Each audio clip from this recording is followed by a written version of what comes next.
रुकें, पवित्र आत्मा की शक्ति। रुकें। और अब मेरे प्यारे भाइयों, मैं आपसे पवित्र आत्मा के बारे में बात करता हूं, जिसे पिता ने उन सभी को वादा किया है जो उसके पुत्र यीशु मसीह का अनुसरण करते हैं। रुकें, इसलिए आपको उन चीज़ों के साथ आगे बढ़ना चाहिए जो आपने प्राप्त की हैं, एक परिपूर्ण आशा और भगवान और सभी मनुष्यों के लिए प्यार के साथ आत्मा को आपको मार्गदर्शन करने दें और आप खो नहीं जाएंगे। इच्छाएं रुकें।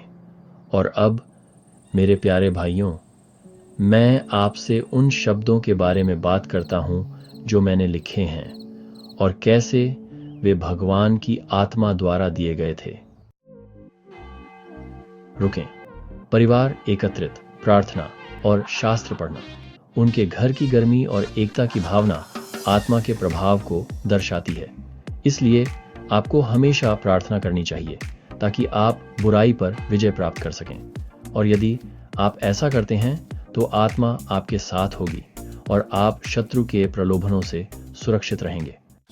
लेकिन देखो, मैं तुमसे कहता हूं कि तुम्हें भी शब्द के कर्ता होना चाहिए और केवल श्रोता नहीं, क्योंकि यदि आप आत्मा की प्रेरणाओं का पालन नहीं करते हैं तो आप विनाश के मार्ग पर होंगे।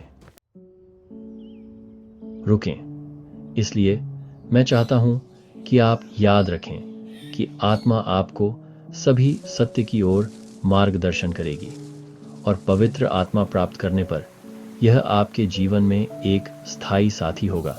आपको परीक्षा के क्षणों में मदद करेगा, आपको सांत्वना देगा और आपको मार्ग दिखाएगा। रुकें, हमें हमेशा पवित्र आत्मा के योग्य बनने का प्रयास करना चाहिए। यदि हम ऐसा करते हैं तो यह हमें मार्गदर्शन करेगा, हमें मजबूत करेगा और हमें दुनिया के खतरों से बचाएगा। रुकें, इसीलिए मेरे प्यारे भाइयों, मसीह में दृढ़ता के साथ आगे बढ़ें और ऐसा करने पर आत्मा आपको मार्गदर्शन करेगी, आपको सुरक्षित रखेगी और आपको पिता के पास वापस ले जाएगी।